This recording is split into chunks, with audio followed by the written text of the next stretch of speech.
companies around. Trying to be. You are. I think you are. Well, excellent. Thank you. And so, how things are good, huh? Things are very good. I just read an article today that housing starts are up to the highest point this month, adjusted to 760,000 units since October of 2008. So permits are jumping up. The work is going, and that's a very good thing for the economy, in my opinion. Generally, not just construction in general, because it's a big part of the overall economy. So it can't be just selfish about it. It's good for everybody. Well, I mean, if you think about it, it's good for the timber industry. I mean, it's good for pretty much every industry. Everybody, yeah. Construction, I don't know how much it really is of the overall economy, but it's coming up, and it will, rising tide lifts all boats. I think at one point in time they said between real estate and construction, it was something like 10% of the entire economy is based on real estate construction type of. I would say at least that. Yeah, it could be more. At least that. And to the points earlier in terms of the selling a house and the buyer's market or seller's market and how that goes, that definitely is a direct sort of derivative to what I was wanting to talk about today was permits and how complex that's getting and how much busier. I was late getting here today, as you well know, because I was in a permit office in one of the local nice little municipalities trying to secure a permit for one of our clients. You're not going to throw under the bus.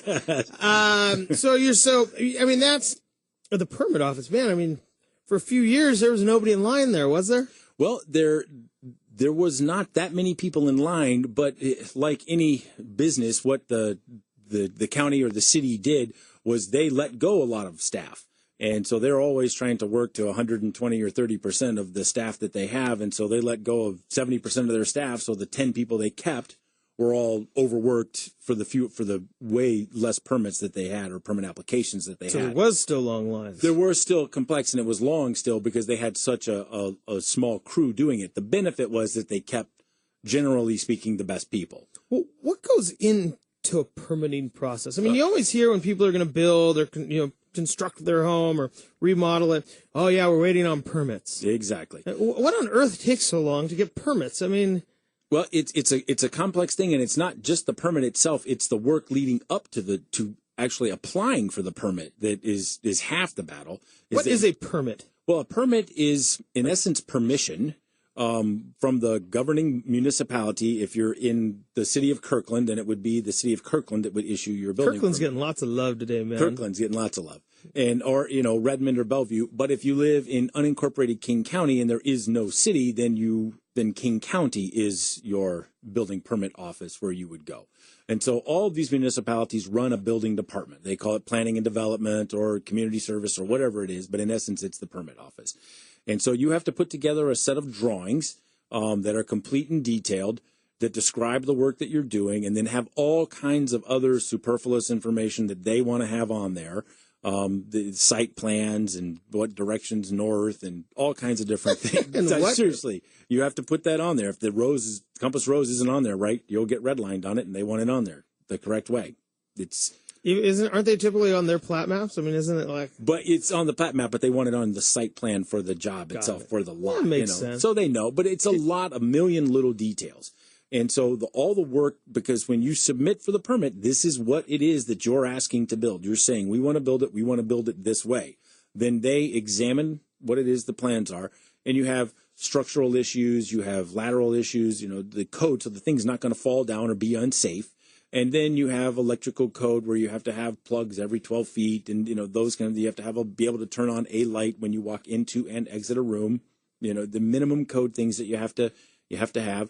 And then the details of how you're going to build things. If, we're putting in a steel beam because we're taking out the back wall of the house and we're going to put a column over here, well, they're going to specify that has to be an inspected field weld.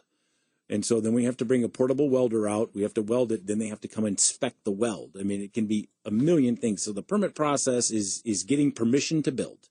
And then we have to build it to the specs of the drawing. So it really is as you said, it's the permission. It's kind of the upfront work before the city just goes, woohoo, build it. Yeah. In the old days, you just go out, knock some trees down, build a house however you wanted it, wherever you wanted it. It didn't really matter. Nobody was paying attention. Now there's the first thing you have to pass, particularly if you have a septic, and that changes the ball game. You have to go through the health department, the King County Health Department. They have to sign off on the fact that whatever it is you're doing is okay with the septic system that you have.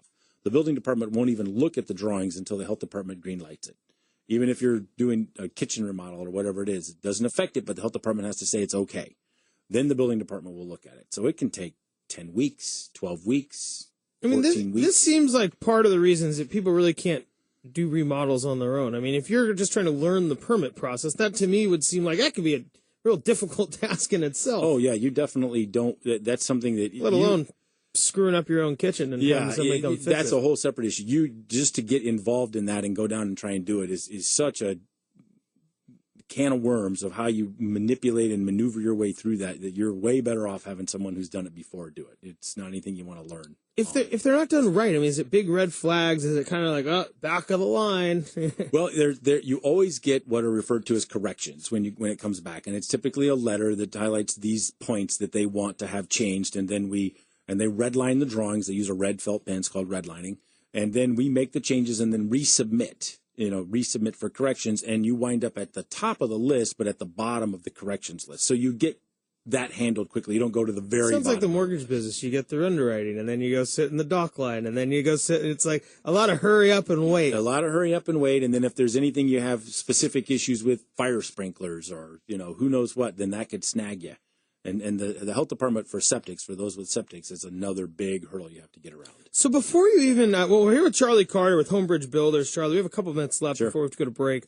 But when you get into this, the permits, what are some things you got to do before that? Because there's got to be a few steps you take before you just go submit your permits. Oh, absolutely. You have to identify the nature of the project that you want to do.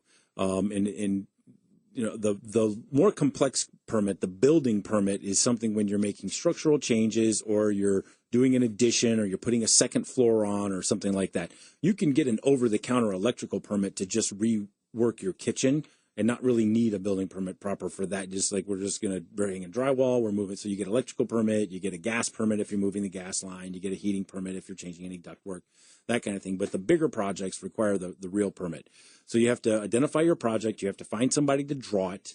You should know, in my opinion, what it's going to cost to build, which means you then need a builder or at least a couple builders before you go through all that work to get to the point that you have a permit, but now I have a project that's twice as much as I thought it was going to cost to build. So you got to do all that up front. So who's my builder, who's my drawer, who's my designer, who's my architect, and all of that to get into the plans to go in for permit. So it's a ton of work. So before, I think that's what's, you watch the do-it-yourself shows, you watch these things on HGTV, and they kind of are like, oh, well, we're just going to go fix up this house. They gloss over all that. And they because the sexy part's when it's all done and they're cutting wood and laying tile, right? Yeah, the before and after That's pictures. the sexy part. Exactly. The planning and sitting as you did in line in a permitting office, that TV camera just be like, here you go, Charlie. Yeah, waiting in the permit line with the cell phone off per the rule on the wall. Oh, no cell phones. Oh, yeah, no cell phones. Yeah. You're kidding. No, they don't want to. Not even like little Angry Birds or anything? Well, if you're careful. If you're sly. They don't want to hear it ringing, that's for sure. Too funny. Charlie, we have to go to break. Stick around for a little bit, though. Everybody's coming back to the mic. We're going to have some more discussions on real estate construction and making sure properties are the way you want them. We'll be right back. You're listening to Brashenomics.